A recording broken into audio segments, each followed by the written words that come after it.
السلام علیکم۔ اس وقت ملک پاکستان جنگ کے دہانے پہ کھڑا ہے۔ انڈیا نے حملہ کیا، پاکستان کی افواج اس کا بھرپور جواب دے رہی ہیں۔ اس موقع پر بحیثیت عوام ہمارا کیا حق بنتا ہے، ہمارے کیا فرائض اور ہماری کیا ذمہ داری ہیں، اس حوالے سے مولانا فدا الرحمان حیدری صاحب ہمارے ساتھ موجود ہیں۔ آئیے ان سے سوالات جوابات کرتے ہیں۔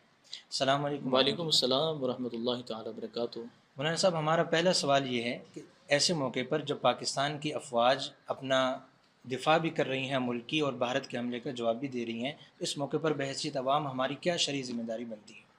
بسم اللہ الرحمن الرحیم، ان الحمد للہ والصلاۃ والسلام علی من لا نبی۔ آپ کا انتہائی شکر گزار ہوں کہ ایک اہم موقع پر آپ ماوِ گفتگو ہو رہے ہیں، اور ایک سوال ہے جو ہم سب کے لیے اس کا جواب انتہائی اہم ہے کہ موجودہ وقت میں کہ پڑوسی ملک کی فوجیں حملہ آور ہیں اور ملک پاکستان کے مختلف علاقوں کو انہوں نے ٹارگٹ کیا ہے، اور مختلف شہادتیں بھی اس کے نتیجے میں آئی ہیں۔ اس وقت میرے سامنے سورہ انفال پارہ نمبر 10 اس کی آیت نمبر 45 اور 46 ہے۔ اللہ جل وعلا نے 5 نکات اس میں ایسے ارشاد فرما دیے ہیں کہ وہ 5 نکات معاشرہ اگر ان کو قبول کرتا ہے تو انشاءاللہ الرحمن فتح ہمارا مقدر ہے۔ میں اس آیت کریمہ کو پڑھ کر مختصر طور پر نکات سامعین کے نظر کرنا چاہوں گا۔ یا ایھا الذین آمنوا اذا لقیتم فئۃ فاثبتوا واذکروا اللہ کثیرا لعلکم تفلحون وَأَطِیعُوا اللَّهَ وَرَسُولَهُ وَلَا تَنَازَعُوا فَتَفْشَلُوا وَتَذْهَبَ رِیحُکُمْ وَاصْبِرُوا إِنَّ اللَّهَ مَعَ الصَّابِرِینَ۔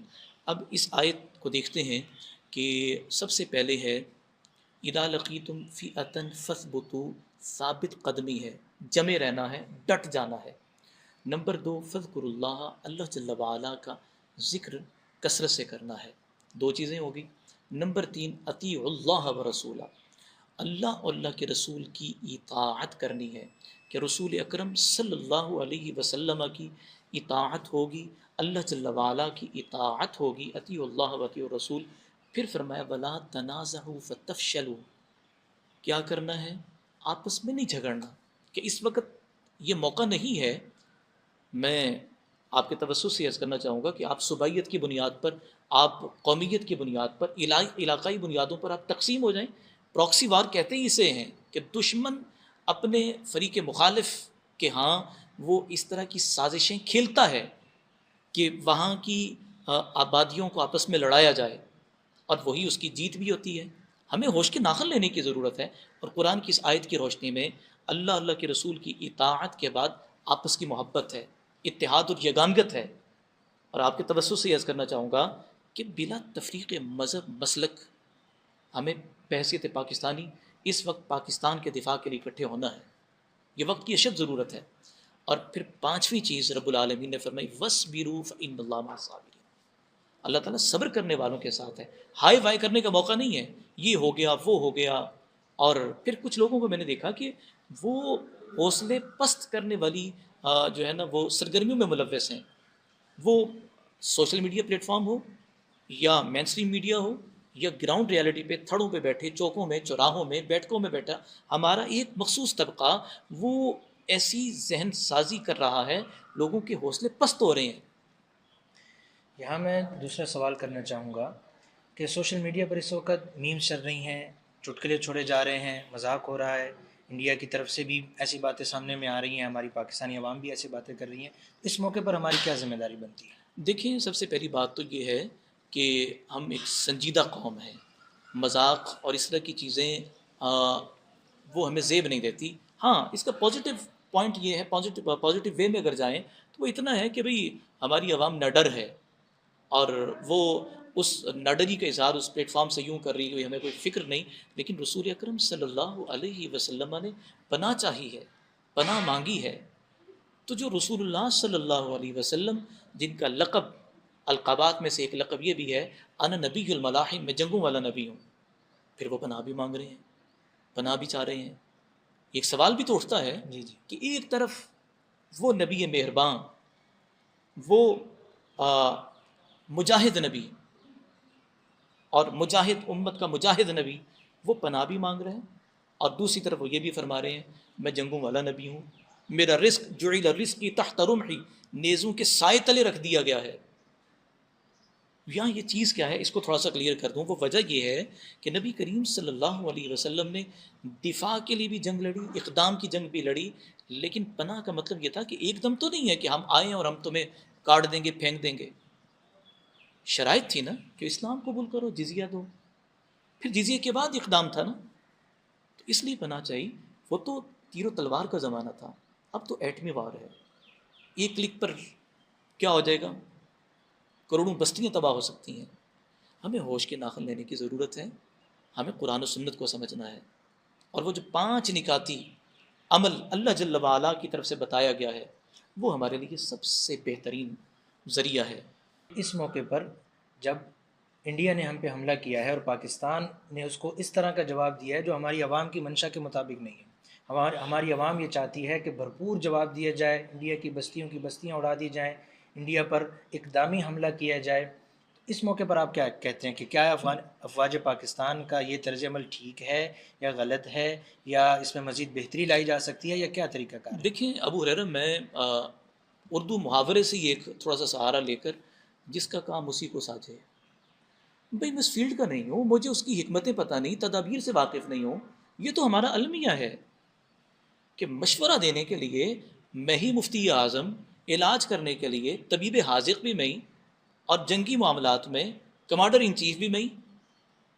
یہی تو المیہ ہے اس معاشرے کا کہ ہم سمجھتے نہیں، سوچتے نہیں ہیں کہ وہ جو اپنی جانیں ہتھیلیوں پہ رکھ کر میرے وطن کی سرحدوں کے محافظ ہیں، چوکوں چوراہوں کے محافظ ہیں، اس ارض مقدس کی مٹی کے ایک ایک ذرے کے محافظ ہیں. اس موقع پر تمام علاقائی تمام گلے شکوے مٹا کر مجھے تو ان کا پشت بان بننا ہے. اور یہ کہنا کہ ہم اقدامی حملے کے منتظر ہیں، بھئی وہ ان کی حکمت ہے، وہ کس طرح سے کرتے ہیں. اور پھر دیکھیں کتنی عجیب سی بات ہے کہ یہ ہو گیا وہ ہو گیا.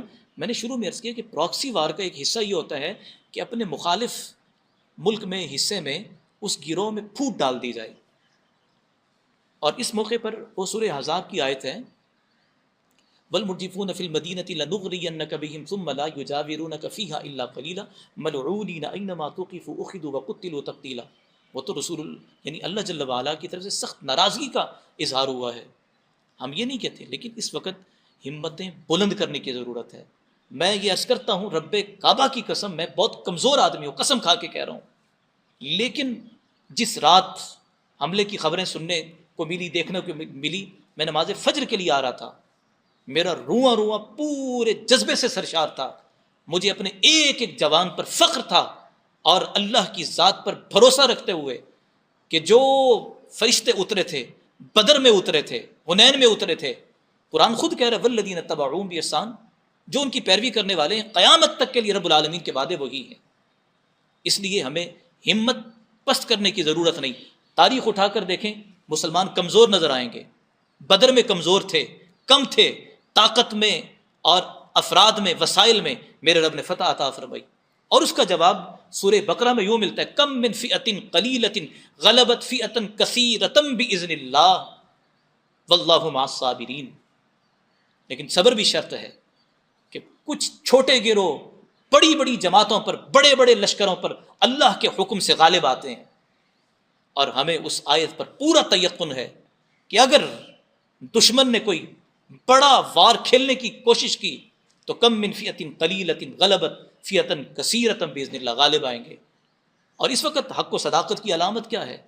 تمام سیاسی اختلافات اور بہت سارے گلے شکوے علماء کو تھے، لیکن آج کا دن آپ کو پتہ ہے کہ دفاع پاکستان کے عنوان سے آج کے خطبات جمعہ کو بیان کرنے کا کہا گیا کہ آج آپ کے موضوعات جمعہ کے جو ہوں وہ کیا ہوں، دفاع پاکستان کے عنوان پر ہوں. یہ علماء کی پالیسی ہے اور ہر اول دستے میں نظر آ رہے ہیں. اس وقت سوشل میڈیا پر ایک اور سوال چل رہا ہے، میں اس کی طرف آپ کی توجہ دلانا چاہتا ہوں. سوال یہ ہے کہ آیا یہ جنگ ہندو اور مسلمان کی ہے، پاکستانی فوج اور انڈیا کی فوج کی ہے، دو سیاسی قوتوں کی ہیں، یا علاقائی جنگ ہے، یا مسلکی جنگ ہے، یا مذہبی جنگ ہے؟ جیسا کہ ابھی ایک ملک کے نمائندے کی طرف سے کہا گیا کہ ایک قوم وہ اس جنگ میں شامل نہ ہو، یہ صرف پنجابی اور ہندوؤں کی جنگ ہے. آپ اس پر کیا کہنا چاہتے ہیں؟ دیکھیں وہ کسی بھی ملک کے اس نمائندے کی طرف سے اس طرح کا بیان کا آنا، یہ بھی پراکسی وار کا ایک حصہ ہے. کہ اسی ملک کی قوموں کو جدا جدا کر دیا جائے، پنجابی، پشتون ہیں، بلوچی ہیں، سندھی ہیں، کشمیری ہیں، ان کو ساروں کو ڈیوائڈ کر دیا جائے، تو پہلی بات تو یہ ہے کہ یہ جنگ تو دو قومی نظریے کی بنیاد پر ہے. جس بنیاد پر یہ ملک بنا تھا جنگ بھی اسی نظریے پر ہے. اس لیے قومیت کی جنگ نہیں ہے، یہ کوئی مسلکی جنگ نہیں ہے، یہ جنگ دو قومی نظریے کی ہے. قل یا ایھا الکافرون لا اعبد ما تعبدون ولا انتم عابدون ما اعبد، یہ اس نظریے کی جنگ ہے. بہت شکریہ آپ کا مولانا فدا الرحمان صاحب، آپ نے ہمیں بڑا اچھا وقت دیا، ہماری قیمتی رہنمائی کی. جزاکم اللہ خیر.